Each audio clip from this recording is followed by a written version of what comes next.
Halo para Auriventer Mania dimanapun berada, apa kabar? Mudah-mudahan selalu dalam keadaan sehat ya, sehat-sehat semua di masa pandemi ini supaya tetap menjaga kesehatan.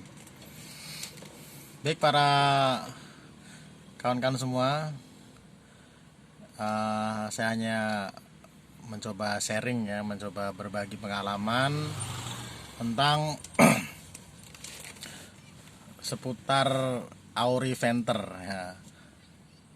Jadi ada beberapa kawan-kawan yang bertanya tentang masalah Auriventer, dari mulai makanannya, dari mulai minuman, extra fooding dan lain sebagainya. Dan sebelumnya perlu diingat bahwasanya ini hanya pengalaman pribadi saya, dari yang saya alami, dari yang sudah saya praktekkan, dan nanti tentu saja tidak apa ya, tidak harus sama, tidak mesti sama dengan para senior atau suhu Auriventerman yang lain, dan juga belum tentu benar. Jadi hanya sekedar sharing saja, barangkali bisa bermanfaat untuk kawan-kawan Auriventermania dimanapun berada. Jadi kita mulai dari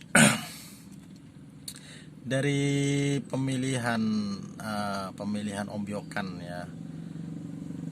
Ada yang bertanya bagaimanakah ciri ombyokan yang bagus.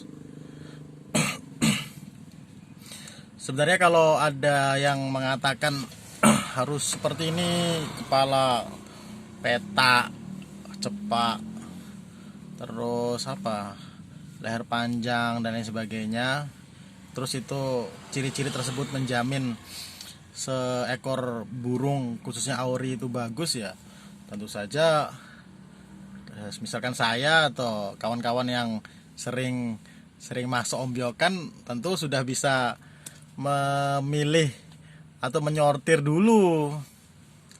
Tapi prakteknya memang ya itu hanya panduan saja, tapi tidak menjamin seekor burung prospek dengan ciri-ciri tersebut.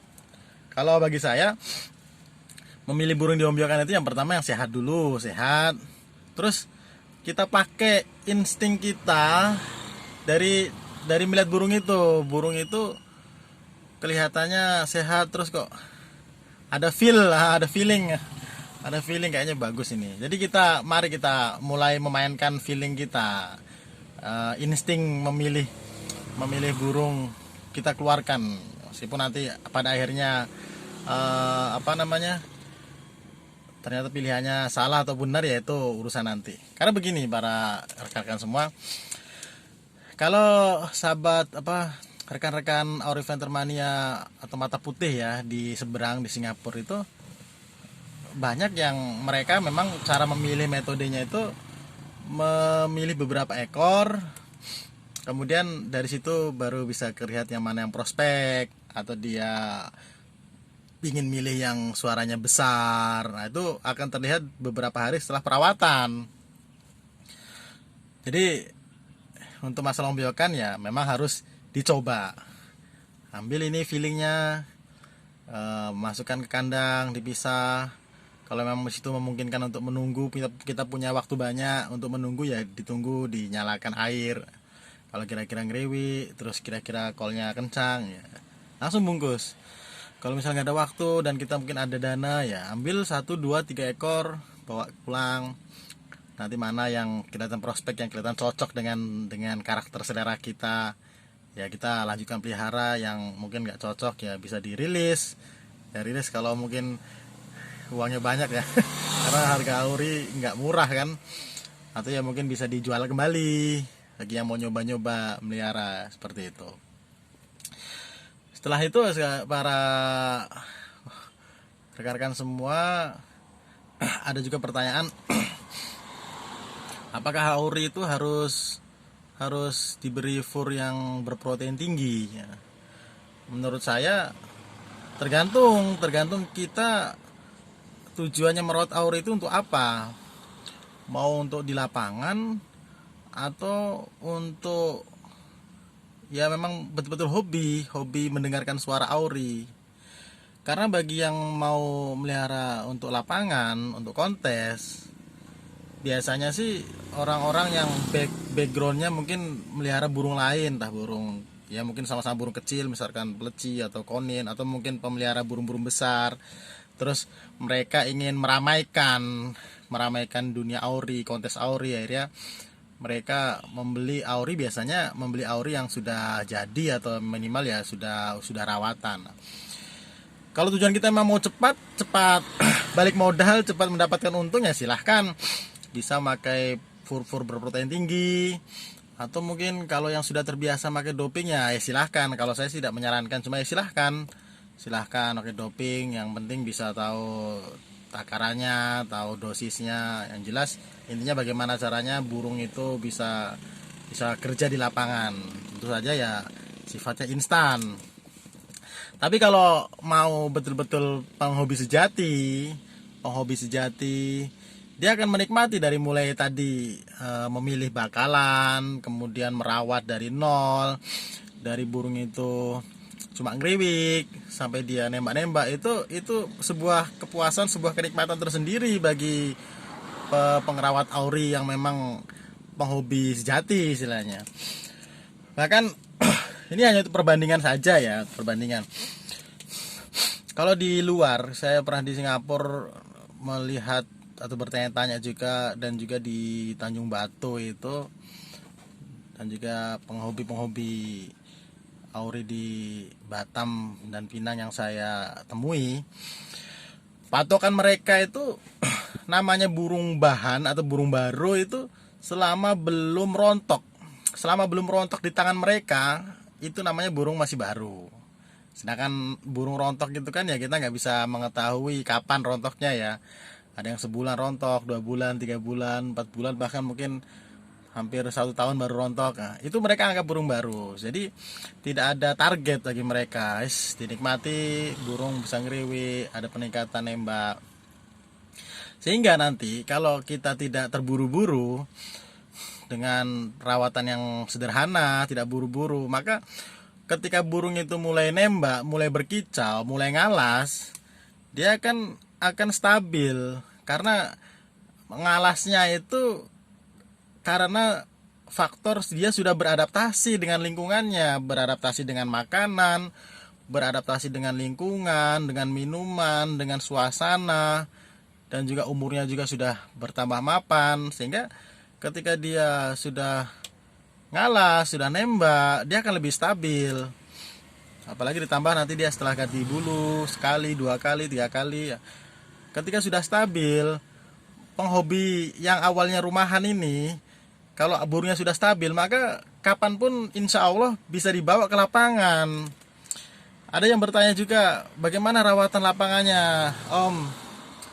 Kalau saya sendiri, rawatan lapangan itu ya rawatan hariannya itu. Burung-burung yang saya rawat misalkan dengan fur merek A atau merek B gitu, ya lomba ya sama, tidak ada perubahan. Hanya saja mungkin karena namanya mau berlomba, mau bertanding, memerlukan stamina ya, biasanya min satu itu 1 hari sebelum lomba saya kerodong burungnya, saya diistirahatkan ya minimal 10 atau 12 jam sebelum hari H itu, sebelum tanding, sebelum lomba, saya istirahatkan di kerodong atau dibikin istirahatnya cukup. Kemudian paginya kita cek kembali mandinya itu basah apa tidak. Karena bisa saja walaupun burung itu kemarinnya fit, tahu-tahu pagi itu ngedrop mungkin karena hal-hal ya yang kita nggak tahu, karena burung nggak bisa ngomong ya. Kita tandanya ngedrop atau tandanya agak ada sesuatu di badan dia yang membuat dia tidak nyaman, seperti ketika mandinya tiba-tiba tadinya kering jadi basah. Mandinya basah, sekali selulup langsung basah kuyup. Pak, ini mungkin ada apa ini? Kalau seperti itu biasanya nggak jadi saya bawa lomba, karena mungkin meskipun tetap masih berkicau tapi dia tidak maksimal biasanya. Nah kalau ternyata mandi masih kering, masih sehat, masih semangat, oke ini kita bawa, kita kasih extra fooding yang lebih banyak, mungkin seperti itu. apa ya, kesukaan dia. Tapi nanti di lapangan ya itu karakter aura kita lah, kebiasaan seperti apa. Karena eh, settingan burung seseorang belum tentu di tempat kita cocok, meskipun settingan itu settingan burung juara. Jadi sebaiknya ya sambil dimodifikasi dengan kebiasaan kita sebagai pemiliknya.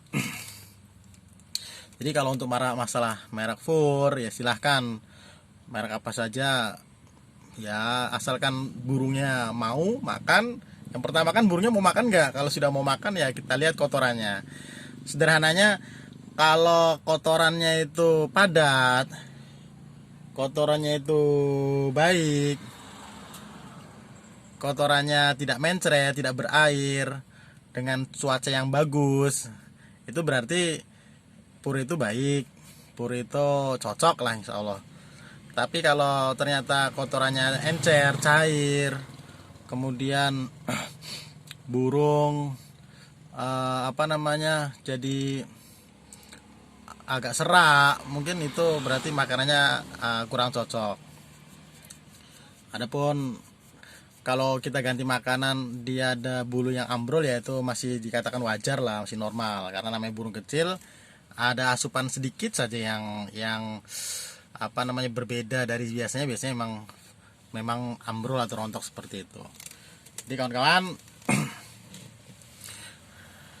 intinya untuk main auri ini ya kita kembalikan ke diri kita, mau untuk sekedar hobi, sekedar bunyi-bunyian di rumah, atau memang fokus untuk kontes, ya silahkan. Saling menghargai yang biasa rawatan sederhana, tidak ada main doping, ya yes, nggak masalah. Yang main doping ya silahkan, ya burung-burung sendiri kan. Yang jelas intinya tujuan kita untuk menyayangi, jangan sampai hanya gara-gara masalah settingan, masalah beda rawatan membuat akhirnya ada blok-blokan, tidak. Jadi intinya memelihara burung auri ini supaya banyak kawan kan. Mungkin itu aja cukup, nanti akan kita sambung lagi dengan tema lain. Jadi kita tadi hanya tema memilih ombyoan dan juga memilih makanan untuk burung rawatan kita setiap hari. Jadi kalau mungkin ada pertanyaan silahkan ke WA saya aja, 0831 8419 6321, nanti saya tulis di keterangannya. Oke, selamat sore, selamat berkarya, selamat beraktivitas, selamat istirahat. Salam Auriventermania Indonesia.